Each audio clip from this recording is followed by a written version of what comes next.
For months, people have been wondering what was really going on with Pastor Tolan Morgan. But now, at 54, he's finally speaking up, and what he shared has left so many in shock. His words were raw, emotional, and far deeper than anyone expected. Something powerful is shaking the church world, and at the heart of it all stands Pastor Tolan Morgan. His message, "I'm building and fighting," hasn't just echoed through sanctuaries, it's ignited a movement. This wasn't your typical Sunday sermon. It felt like a battle cry, raw, urgent, and charged with divine fire. From the moment Pastor Morgan stepped onto the pulpit, the atmosphere shifted. You could feel it, that heavy, unshakable presence that grips a room before something extraordinary happens. His voice wasn't just preaching, it was commanding. His words struck like thunder, slicing through the noise, speaking to every weary soul caught between building their dream and fighting their demons. This wasn't just a message, it was a moment. A spiritual awakening wrapped in power, pain, and purpose. You won't believe how intense it got once Pastor Tolan Morgan began to speak, not as a polished preacher but as a man who had walked through storms and lived to tell the story.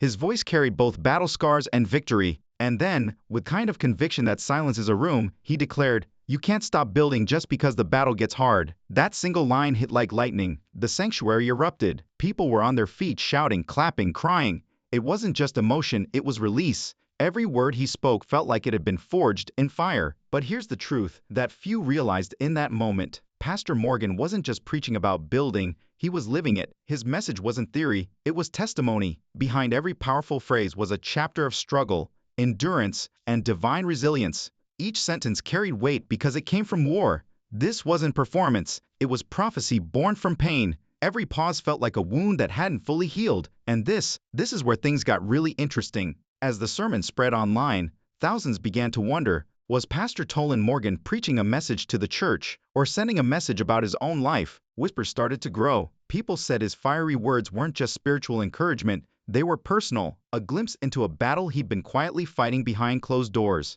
His sermon drew from the story of Nehemiah, the man who rebuilt Jerusalem's broken walls while enemies plotted against him. Pastor Morgan's voice thundered through the sanctuary as he declared, "You've got to build with one hand and fight with the other." It wasn't just scripture, it was survival. You could feel it. The conviction in his tone, the weight in his words. It was as if he wasn't talking about Nehemiah at all. He was talking about himself. And in that moment, the line between the message and the messenger disappeared. The wildest part was this. As Pastor Tolan Morgan preached about defending what God had placed in your hands, it didn't sound like a sermon anymore. It sounded like a confession, like a man standing in the middle of his own battlefield, gripping his dream in one hand and his faith in the other, refusing to let either slip away. That night, the internet erupted. Within hours, clips of the sermon were everywhere. TikTok, Instagram, YouTube. People couldn't stop sharing it. Some called it the most prophetic word of the year, saying it felt like Pastor Morgan was speaking directly to their souls. But here's the twist. Not everyone saw it that way. Others believed there was something deeper hiding beneath the message. They claimed his words weren't just about spiritual warfare, they were about real warfare, the kind happening behind closed doors, inside his own ministry. And suddenly, what began as a sermon turned into a mystery, one that had the entire church world talking. They claimed that, in contrast to his typical calm demeanor, his tone this time was heavier, bolder, and even more emotional at certain points. What is unique about this story? It was more than just a sermon from a preacher. It was about a man giving every phrase his whole battle, when even others outside his congregation began to pay attention and declare that this was more than simply a message, it was a movement. Destiny took an unexpected turn. Conversation started all over after that day. In what way was that pulpit being used? Why did the message seem so prophetic and personal? According to some, God was using him to speak in order to get the church ready for the impending storms. Others said it was his means of retaliating against invisible detractors who had attempted to undermine him. However, things began to gradually take shape in this way, with layers of significance that only became apparent over time. Every Christian attempting to rebuild while under attack can see both the strength and the suffering reflected in Pastor Morgan's sermon. The world wasn't merely discussing a sermon by the conclusion of that evening, they were discussing a man, a commander, who appeared to be standing in the center of a battlefield, holding a sword and hammer in opposite hands, and defying the enemy to stop him. It was strong, poignant, and incredibly human. However, nobody realized that this was only the beginning. After Pastor Tolan Morgan's sermon, the days that followed were nothing short of explosive. What started out as a spiritual message quickly became a whirlwind of criticism, acclaim, and controversy. They were unable to stop talking. You'll be surprised at how divided the responses got. Advocates referred to the lecture as a divine warning, claiming that it contained a message directly from heaven for believers starting a rebuilding season. Critics weren't too nice, though.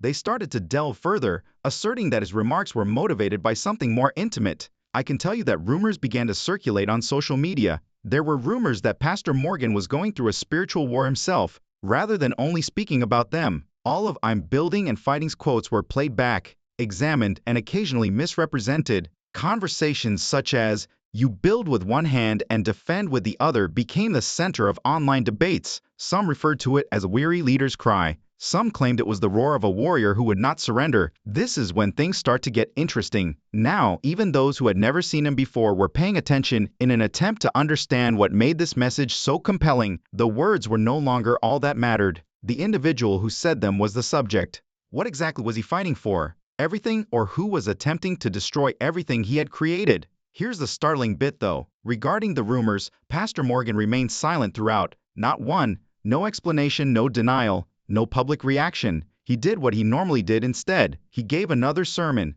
The mystery was only increased by that quiet, because he didn't need to make statements to justify himself, which is what makes this narrative unique. He used sermons to justify himself. It seems like the same battle cry was repeated in every new communication. His voice from the pulpit grew louder as more people conjectured. The most bizarre aspect was that he seemed to get stronger, more intimate, and more intense each time he gave a sermon. There seems to be more going on beneath the headline's cheers. People who were connected to the church started to notice that Pastor Morgan was acting differently. He appeared more stressed but also more focused. His eyes conveyed the tale of a man battling in ways that others were unable to witness. People who were part of his congregation reported feeling a sense of spiritual weightlessness. It was urgency, not fear. This is where destiny took a surprising turn, as what began as a sermon evolved into a spiritual awakening movement. His message started to be echoed by churches all around the nation. He was cited by other pastors as adding that they were also fighting and building. His statements seemed to have opened a door that believers all over the world were experiencing: the conflict between pressure and advancement,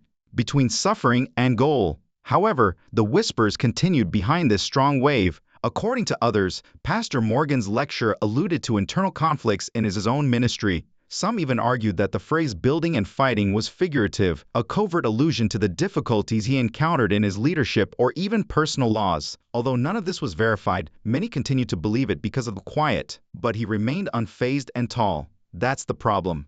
This man had mastered the art of communicating in the midst of a storm.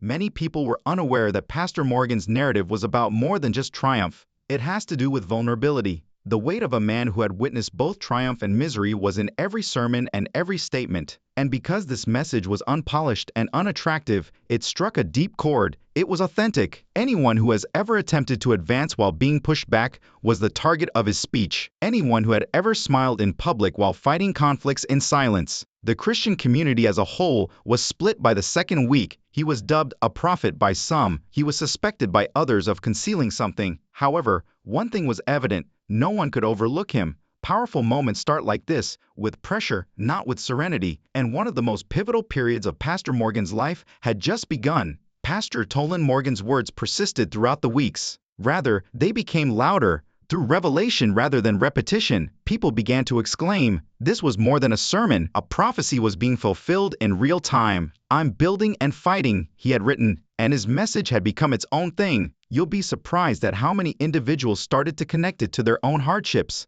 Parents, business owners, pastors, and even young Christians were posting testimonies on the internet, claiming that Morgan's advice given them the courage to start over in the face of unseen struggles. However, let me tell you that even if the world was inspiring, there seemed to be more going on behind the scenes. This story was much more complicated than everybody anticipated. Because of anything, it becomes intriguing at this point. Those who paid close attention to Pastor Morgan started to notice minor changes. His recent messages had a different tone. There were times when it was gentler, but the meaning was somehow heavier. The days of animated, humorous, and lighthearted lectures were long gone. They were replaced by honesty cloaked in fire. He no longer merely preached faith. His message was one of survival. It was compared as listening to the journal of a guy who had journeyed through darkness and emerged holding wisdom. Here's the startling bit though. According to insiders, Pastor Morgan had been going through some of the most difficult times in his ministry career during the same season. There had been reports of spiritual exhaustion, leadership changes, and burnout. Some even hinted that the sermon was so emotional because this was his breaking point. What distinguishes the story? It wasn't about acting as though nothing was wrong. It was about believing while being bleeding in front of the world. The most bizarre aspect was how Pastor Morgan turned his private suffering into a cause for the greater good. Each time he talked, his spirit seemed simultaneously wounded and invigorated.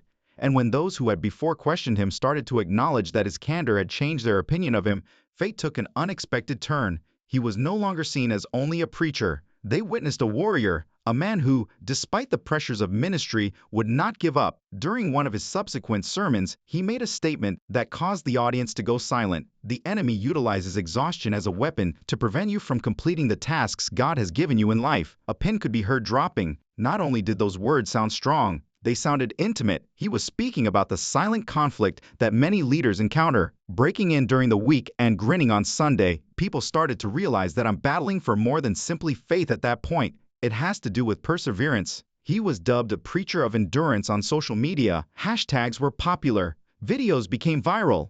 Despite all of the attention, Pastor Morgan maintained his modesty, quietness, and even caution. He didn't reply to compliments or seek publicity. Rather, he continued to teach, serve, and build as usual. But something was obvious to those who listened. His objective was gradually evolving into the message. He was teaching people that true strength was the ability to keep going when everything sought to break you, not the lack of hardship. He had turned his weakness into a weapon. He had turned his battle into a sermon. And a peculiar thing occurred as more people started to relate to his narrative. These same detractors who had doubted his intentions were now admitting that his advice had aided them in overcoming their own struggles. It was about more than one message by this point. The thing had become a movement. Across the nation, pastors began preaching about battling and building. As a proclamation for their year, churches started adopting the phrase. It was spreading quickly, and nobody could have foreseen its next destination. Pastor Tolan Morgan's message had expanded beyond a single sermon by the time the months had gone by. It was now a call to rise, rebuild, and withstand all forces that sought to destroy what God was creating. The number of lives it has already impacted will astound you. The phrase, "I'm building and fighting," was being used by people all around the world as a daily reminder to remain resilient. However, there remained a sense of mystery despite all the inspiration. There were many who believed that this went beyond ministry. It was a survival tale. And this is where the story becomes interesting, as more facets are revealed. According to people close to the church, Pastor Morgan had been under a lot of stress at this time. Any other person may have been silenced by that pressure. It felt like the burden never went away between managing his flock, coping with personal tragedy, and maintaining his composure in the face of criticism. Let me tell you, it wasn't recognition, admiration, or fans that sustained him. It was faith. He remained silent, allowing his life and his teachings to speak for themselves, even when the world questioned his intentions. One of his quotes was, "You can't expect peace in a season of construction." And suddenly, those words seemed to sum up his whole journey. A life built in the face of adversity.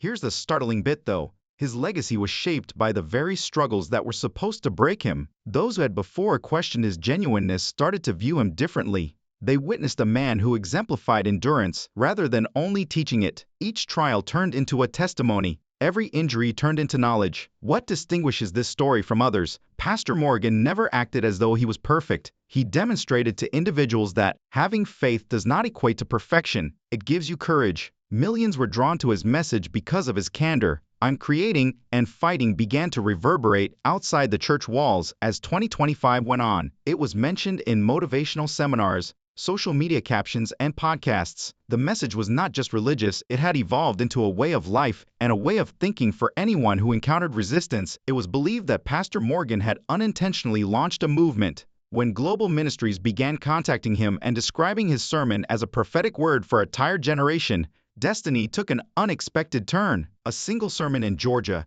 turned into a global call to action. Despite all of the public success, Pastor Morgan's narrative had a deeply human element. He had demonstrated that fatigue, skepticism, and discouragement are common among spiritual leaders. But rather of concealing it, he made strength out of his struggle. The strangest thing is that people started to believe again as he opened out more. in hope itself, not merely in God, because they found in him evidence that weary warriors can still battle and broken people can still rebuild. With that same fire in his eyes, Pastor Morgan stood on the same podium once more, surveying his congregation as the story came full circle. His message was much more powerful this time, yet his voice was steady and his heart was lighter. "I'm not just fighting and building for myself anymore," he remarked. "For everyone who has ever felt like giving up, I'm standing up and fighting." The audience burst out. They understood this was not the end of a sermon, so they started crying. It marked the beginning of a legacy. What started out as debate resolved itself. Worship followed what started out as rumors. The tale of Pastor Tolan Morgan was not one of celebrity. It was about faith in the face of adversity and how one message may transform a man's hardship into the strength of the entire globe.